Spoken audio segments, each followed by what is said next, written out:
कहानी की शुरुआत मेन लीड जीकी से होती है, जो एक बार में जाता है जहां वो लड़कियों को डांस करता देख बहुत खुश होता है क्योंकि जीकी एक दिल फेंक इंसान है। जीकी अपनी कंपनी का प्रेसिडेंट है। वो अपनी पर्सनल असिस्टेंट यून को कॉल करके बार में आने का कहता है, तो यून को ना चाहते हुए भी उसके पास आना पड़ता है क्योंकि वो जीकी की 24/7 पर्सनल असिस्टेंट है और उसके पास इसके अलावा कोई और जॉब भी नहीं है। इधर जीकी बार में एक लड़के के साथ ड्रिंक्स पीने का मुकाबला कर रहा था। इसी बीच यून भी वहाँ पहुँच जाती है, जिसे देख जीकी अपनी हार का इल्जाम उस पर टाल देता है। यून कहती है, फिर ये ड्रिंक मैं पी लेती हूँ जो तुम्हें हारने के बाद पीनी है। जैसे ही यून जीकी के हाथ से ड्रिंक लेकर पीने लगती है, तभी वो लड़का यून से कहता है, इतनी प्यारी असिस्टेंट को ये ड्रिंक नहीं पीनी चाहिए। वो यून के हाथ से ड्रिंक लेकर पी लेता है और उसके क्लोज आने लगता है, जिस पर जीकी को गुस्सा आता है तो वो उस लड़के को लेकर वॉशरूम में चला जाता है और दरवाजा लॉक कर देता है। अंदर जाते ही वो लड़का बेहोश हो जाता है, जिससे जीकी समझ जाता है उस ड्रिंक में कुछ मिला हुआ था, इसलिए वो लड़का बेहोश हो गया। जीकी किसी को कॉल करके कैमरास चेक करने का कहता है, लेकिन बाहर में लड़ाई होते देखकर सिक्योरिटी रूम से जा चुके थे। तभी वहाँ एक लड़की आती है जो सिक्योरिटी रूम में आते ही कंप्यूटर में से सब कुछ निकाल देती है। यून बाहर से किसी चीज की मदद से वॉशरूम का दरवाजा खोलती है और तभी जीकी भी अंदर से दरवाजा खोल देता है, तो यून जीकी के ऊपर गिरने लगती है, लेकिन जीकी उसे पकड़ लेता है। वो यून को छेड़ने के लिए कहता है, तुम यहाँ लड़कों के वॉशरूम में क्या कर रही हो? तो यून तुरंत सीधी खड़ी हो जाती है। वो जीकी से पूछती है, तुमने ली के साथ क्या किया? जिस पर जीकी कहता है, मैंने कुछ नहीं किया, ये खुद ही बेहोश हो गया था। ये देख यून ड्रिंक की बोतल खोलकर उसके ऊपर फेंकती है ताकि उसके पास से ड्रिंक की स्मेल आने लगे और लोगों को लगे जीकी ने भी ड्रिंक की है। वो यून से कहती है, तुम्हें नशे में होने का नाटक करना है, और फिर उसे सहारा देकर चलने लगती है। इसी बीच सिक्योरिटी रूम में वो लड़की अपनी यूएसबी उतार कर चली जाती है। यून जीकी को लेकर उसके घर जाती है तो जीकी अपने रूम में चला जाता है। यून जीकी के असिस्टेंट से कहती है, तुम जाना चाहो तो चले जाओ, मैं आज यहीं रुकूंगी और जीकी को सुबह मीटिंग के लिए ले आऊंगी। असिस्टेंट वहाँ से निकलते ही किसी को कॉल करके कहता है, हमारा प्लान फेल हो गया, जिससे हमें पता चलता है ये लोग नहीं चाहते थे कि जीकी कल की मीटिंग में जाए, इसलिए उन्होंने उसकी ड्रिंक में ड्रग्स मिलाए थे। कॉल पर दूसरा आदमी असिस्टेंट से कहता है, तुम्हें ऐसा कुछ करना होगा कि जीकी कल मीटिंग में ना जा सके। जीकी को सिक्योरिटी रूम में जाने वाली लड़की एक वीडियो भेजती है। ये वीडियो देखकर जीकी को पता लगता है कि उसके ड्रिंक में उसके असिस्टेंट ने ही ड्रग्स मिलाए थे। वो लड़की जीकी को एक और वीडियो भेजती है जिसमें यून वॉशरूम का दरवाजा खोलने की कोशिश कर रही थी, लेकिन तभी जीकी ने दरवाजा खोल दिया था। ये वीडियो देखकर जीकी स्माइल करने लगता है और यून को देखने जाता है जो सोफे पे बैठे सो रही थी। उसे यून बहुत क्यूट लगती है। अगली सुबह यून जीकी को जगाने के लिए उसके रूम का दरवाजा नॉक करती है, तो जीकी सोने का नाटक करते हुए कहता है, मुझे और सोना है। यून दोबारा दरवाजा नॉक करती है, लेकिन जीकी कोई जवाब नहीं देता, तो यून दरवाजे पर कान लगाकर सुनने लगती है। तभी जीकी दरवाजा खोलता है तो यून उसके ऊपर गिर जाती है। यून उससे पीछे हटने लगती है, तो जीकी नींद में होने का नाटक करता है, लेकिन यून उसे जल्दी से तैयार करके कंपनी ले जाती है। कंपनी में जाते ही जीकी को एक नई लड़की नजर आती है, तो वो उसके साथ फ्लर्ट करने लगता है, लेकिन यून उसे याद करवाती है मीटिंग का टाइम हो गया है, जिस पर जीकी को मजबूरन मीटिंग में जाना पड़ता है। यून को आज ब्लाइंड डेट पर जाना था, इसलिए वो जीकी से हाफ लीव लेकर चली जाती है, लेकिन जीकी भी यून के पीछे ही जाकर उसकी कार की ड्राइविंग सीट पर बैठते हुए कहता है, आज सुबह तुम मुझे कंपनी में लेकर आई थी, इसलिए अब मैं तुम्हें लेकर जाऊंगा। जीकी उसका बॉस था, इसलिए वो चुप करके कार में बैठ जाती है, लेकिन जीकी उसे कहीं और ही ले जाता है। जीकी एक जगह पर ब्रेक लगाने लगता है, लेकिन कार की ब्रेक फेल हो जाती है, जिस पर यून डर जाती है। जीकी कार को ऐसी रोड पर ले जाता है जो बिल्कुल खाली थी, लेकिन कुछ दूर जाने के बाद उसे पता चलता है कि रोड आगे से बंद है। जीकी कार को मोड़ता है, लेकिन कार किसी चीज से टकरा जाती है और जीकी यून के ऊपर आ जाता है ताकि उसे चोट लगने से बचा सके। 2025 का सीन दिखाया जाता है, जिसमें जीकी एक बिल्डिंग में जाता है जहाँ उसे एक मोबाइल मिलता है। जीकी मोबाइल को ऑन करता है तो उसे मोबाइल पर डेट नजर आती है जो 1 मार्च 2024 की थी। ये देखकर जीकी समझ जाता है ये मोबाइल टाइम ट्रेवल से कांटेक्ट करता है, और यही चीज जीकी चाहता था क्योंकि वो यून की होने वाली मौत को रोकना चाहता था। प्रेजेंट में जीकी यून को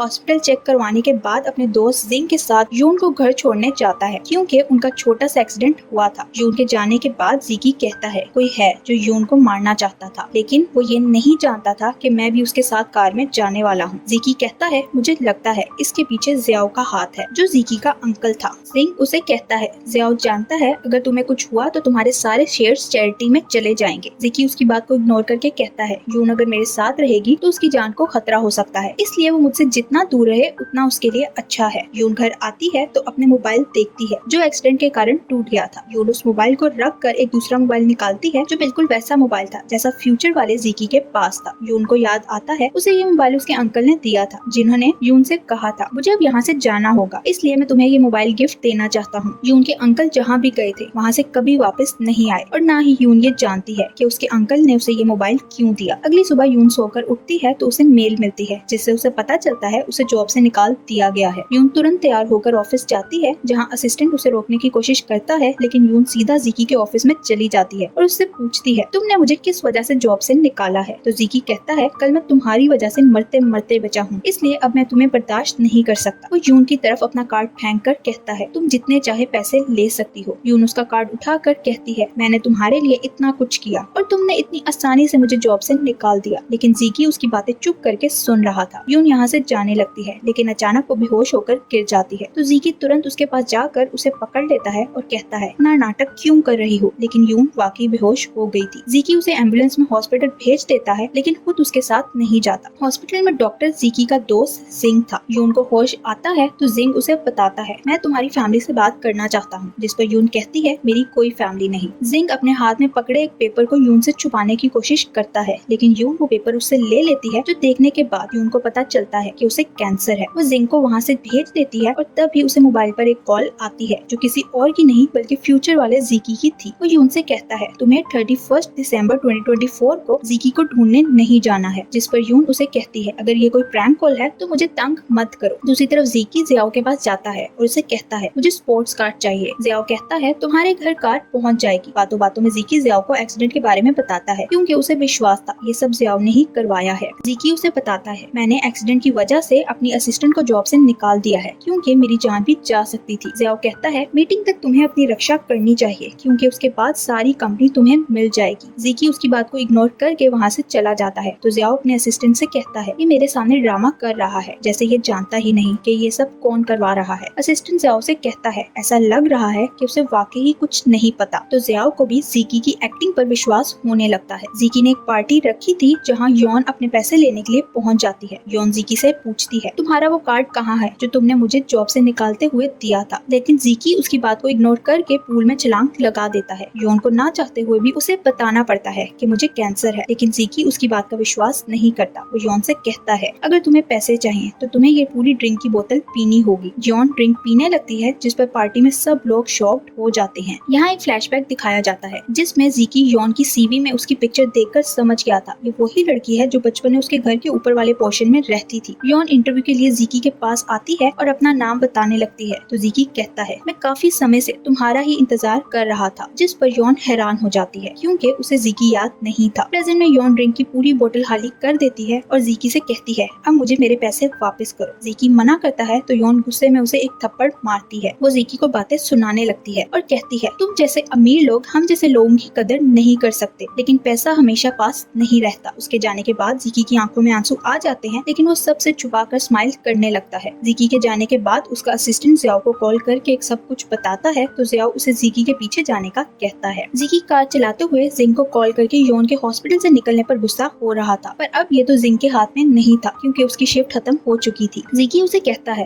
अब योन हॉस्पिटल गई होगी इसलिए तुम उसके पास जाओ क्योंकि मैं अभी हॉस्पिटल नहीं जा सकता। वो जिंग को बताता है कोई मेरी कार का पीछा कर रहा है। कॉल बंद करके जीकी कार रोक कर अपने पीछे वाली कार के पास जाता है और अपने असिस्टेंट को कार से बाहर निकाल कर मारने लगता है, लेकिन तभी उसे पता चलता है असिस्टेंट पहले से ही जियाओ के साथ कॉल पे था। जीकी उससे मोबाइल लेकर जियाओ से बात करता है तो वो जीकी से कहता है तुम ये मत समझना, तुमने हर मसले का हल कर लिया है। जियाओ उसे बताता है तुम्हारे डैड का एक्सीडेंट नहीं हुआ था बल्कि उन्हें मरवाया गया था। जीकी उसे कोई भी जवाब दिए बिना मोबाइल अपने असिस्टेंट की कार पर फेंक कर वहाँ से चला जाता है। इधर योन हॉस्पिटल में बैठी थी जब उसे किसी की कॉल आती है। कॉल पर फिर से फ्यूचर वाला जीकी था। जीकी उसे कहता है अभी तुम हॉस्पिटल में हो और उसे हॉस्पिटल का नाम भी बताता है, जिस पर योन हैरान होकर पूछती है तुम कौन हो। वो योन से कहता है तुम्हें कोई बीमारी नहीं बल्कि जिंग से तुम्हारी रिपोर्ट्स किसी और पेशेंट के साथ एक्सचेंज हो गई हैं। तुम्हें जिंग से बात करनी चाहिए। कॉल काट कर योन जिंग के पास अपनी दोनों रिपोर्ट्स लेकर जाती है और उससे पूछती है तुमने मेरी फेक रिपोर्ट क्यों बनाई। जिंग उसे कोई जवाब नहीं देता तो योन कहती है मैं जानती हूँ तुम्हें ये सब जीकी ने करने के लिए कहा है ताकि वो मुझे ज्यादा देर तक हॉस्पिटल में रख सके। तभी जिंग को जीकी के मैसेजेस आते हैं कि योन को हॉस्पिटल में ही रखना, तो वो योन को भी ये मैसेजेस दिखा देता है। योन कहती है मुझे भी डिस्चार्ज करो। जिंग को ना चाहते हुए भी उसे डिस्चार्ज करना पड़ता है। हॉस्पिटल से जाने के बाद योन एक लॉटरी शॉप पर जाती है और अपने लिए एक लॉटरी लेती है क्योंकि कॉल वाले ने योन को लॉटरी नंबर भी बताया था। रात को योन लॉटरी का विनर चेक करती है तो वो ये देखकर शॉक्ड हो जाती है कि विनर वो खुद ही थी। योन सोचने लगती है वो कॉल करने वाला कौन था। फिर उसे याद आता है उस कॉल करने वाले ने एक जगह का नाम लिया किया था और योन तुरंत तैयार होकर उस जगह पहुंच जाती है जहां उसे ज़ीकी नजर आता है जिसे ज़ियाओ के आदमी जबरदस्ती गाड़ी में बिठाने की कोशिश कर रहे थे। योन उन लोगों पर स्प्रे करके ज़ीकी को उनसे बचाती है और तभी वहाँ एक लड़की आती है जो ज़ीकी से कहती है, मैं इन लोगों को संभाल लूंगी, तुम यहाँ से जाओ। ज़ीकी योन को लेकर वहाँ से निकल जाता है, लेकिन रास्ते में उसके सामने ज़ियाओ का असिस्टेंट चिन आ जाता है तो ज़ीकी योन को बताता है, ये मेरे डैड का बहुत ट्रस्टेड आदमी है। चिन ज़ियाओ के साथ रहते हुए ज़ीकी के लिए काम करता था। चिन से कुछ बातें करने के बाद वो दोनों योन के घर जाते हैं। योन कहती है, तुम्हें वहाँ नहीं जाना चाहिए था, ज़ियाओ तुम्हें नुकसान पहुँचा सकता था। ज़ीकी कहता है, अगर मैं ना जाता तो वो कुछ ऐसा करता जो मैं बर्दाश्त ना कर पाता। ये सुनकर योन को लगता है ज़ीकी ने जिंग को बचाने के लिए सब किया है। वो गुस्से में उसे कहती है, जिंग तुम्हारे लिए इतना इम्पोर्टेंट है? ज़ीकी सोचता है, मैं इसे कैसे समझाऊं कि मैंने इसे बचाने के लिए ये सब किया था। ज़ीकी कहता है, मैं तुम्हें प्रोटेक्ट करना चाहता था क्योंकि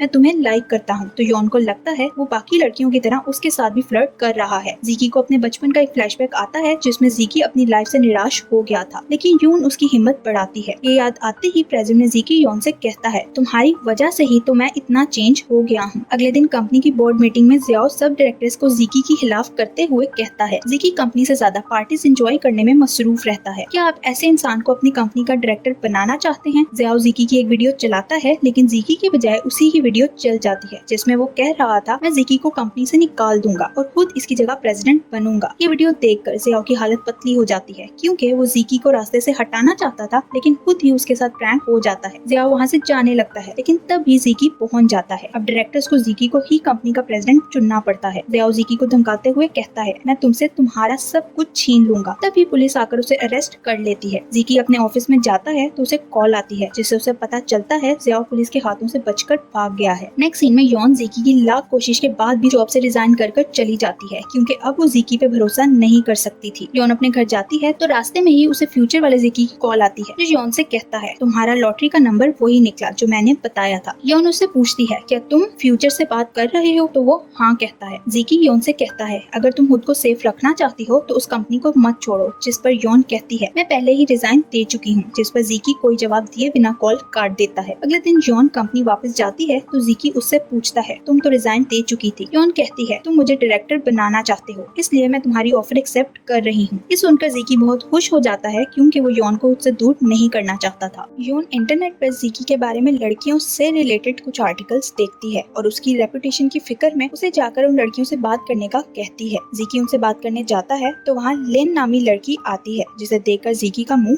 बन जाता है। वो ज़ीकी से फ्लर्ट करने की कोशिश करती है तो ज़ीकी उसे भाव नहीं देता। ज़ीकी उसे कहता है, मैं तुम्हें लाइक नहीं करता क्योंकि जैसी लड़की मुझे चाहिए तुम वैसी नहीं हो। तभी वहाँ योन आ जाती है और लिन को बताती है, मैं ज़ीकी की गर्लफ्रेंड हूँ। लिन को यकीन तो नहीं आता पर वो उन दोनों को अपनी पार्टी में इनवाइट कर देती है। वापस जाते हुए योन लिन के फेमस होने की वजह से ज़ीकी से कहती है, तुम दोनों का कपल अच्छा बन सकता है। जिस पर ज़ीकी को गुस्सा आ जाता है और वो यून से कहता है कि तुम्हें मेरी फेक गर्लफ्रेंड बन के लिन की पार्टी में जाना होगा। यून कहती है, मैं आखिरी बार तुम्हारी गर्लफ्रेंड बनने का नाटक करूंगी। तो ज़ीकी मान जाता है। अगले दिन ज़ीकी यून को लेकर लिन की पार्टी में जाता है जहाँ उन दोनों को एक साथ देखकर लिन को बहुत गुस्सा आता है। पार्टी में आए लोग यून के बारे में बातें करने लगते हैं कि वो ज़ीकी के पैसे की वजह से उसके साथ है। यून को ये सब बातें सुनकर बहुत बुरा लगता है तो ज़ीकी सब लोगों से कहता है, यून मेरी असिस्टेंट और गर्लफ्रेंड दोनों है। यून मेरे साथ मेरे पैसे की वजह से नहीं है बल्कि वो जो भी कमाती है अपनी मेहनत से कमाती है। जिस पर सबका मुंह बंद हो जाता है। ज़ीकी यून को अलग ले जाकर लोगों की बातों के लिए सॉरी करते हुए कहता है, मैंने तुम्हारे बारे में जो भी कहा वो सब सच था। ज़ीकी की बातें सुनकर यून हैरान हो जाती है। कुछ देर बाद यून को फ्यूचर वाले ज़ीकी की कॉल आती है। यून उससे पूछती है, क्या मेरे साथ फ्यूचर में कुछ बुरा होने वाला है? क्या मेरी फ्यूचर में मौत हो जाएगी? ज़ीकी हाँ कहता है। जिस पर यून पूछती है, मेरी मौत कहाँ होगी? ज़ीकी कहता है, जिस होटल में तुम अभी मौजूद हो वहाँ तुम्हारी मौत होगी, इसलिए तुम्हें अब इस होटल से निकलना होगा। यून कार में जाकर बैठ जाती है। तभी यून को ज़ाओ नजर आता है जो होटल के अंदर जा रहा था। यून को शक होता है ज़ाओ ज़ीकी को नुकसान पहुँचाएगा, इसलिए वो ज़ीकी को ढूंढने होटल में जाती है। नेक्स्ट सीन में ज़ाओ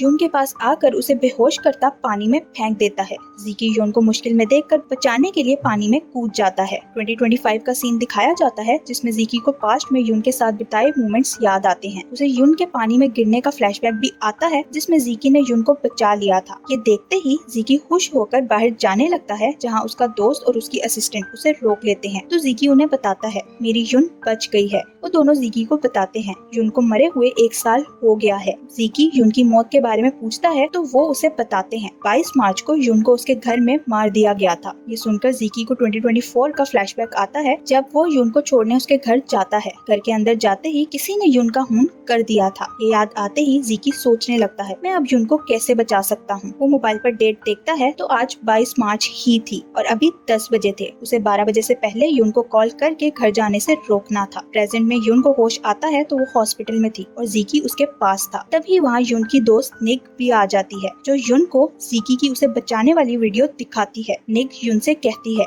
अगर तुम्हें होश ना आता तो ज़िकी को कुछ हो जाना था, जिस पर यून शर्माने लगती है। यून ज़िकी को बताती है मैंने वहाँ जाओ को देखा था, इसलिए मुझे शक है उसी ने मुझे बेहोश करके पानी में फेंका है। यून को याद आता है उसका मोबाइल कार में ही रह गया था, इसलिए ज़िकी निक को अपनी कार लेने भेज देता है जो अभी तक होटल की पार्किंग में खड़ी थी। निक बाहर आकर जिंग के साथ कार को लेने जाती है। जिंग जब कार में बैठता है तो उसे मोबाइल की बेल सुनाई देती है। वो कॉल सुनने लगता है तो कॉल पर फ्यूचर वाला ज़िकी जिंग की आवाज पहचान लेता है और उसे कहता है यून की जान को खतरा है, इसलिए तुम्हें उसे बताना चाहिए। इधर ज़िकी यून को हॉस्पिटल से उसके घर छोड़ने जाता है। यून घर के अंदर चली जाती है लेकिन ज़िकी वापस नहीं जाता और यून को आवाज देता है। ज़िकी उससे पूछता है जब तुमने ज़ियाओ को वहाँ देख लिया था तो तुम होटल के अंदर वापस क्यों गई? यून कहती है मुझे तुम्हारी चिंता हो रही थी। ये सुनकर ज़िकी खुश हो जाता है और तभी ज़िकी को जिंग की कॉल आती है जो उसे बताता है यून के मोबाइल पर उसकी दोस्त की कॉल आई थी जो कह रहा था यून की जान खतरे में है। ये सुनते ही ज़िकी को यून के पीछे एक साया नजर आता है तो वो यून को अपनी तरफ खींच लेता है। वो यून से कहता है अब तुम्हें यहाँ नहीं रहना चाहिए।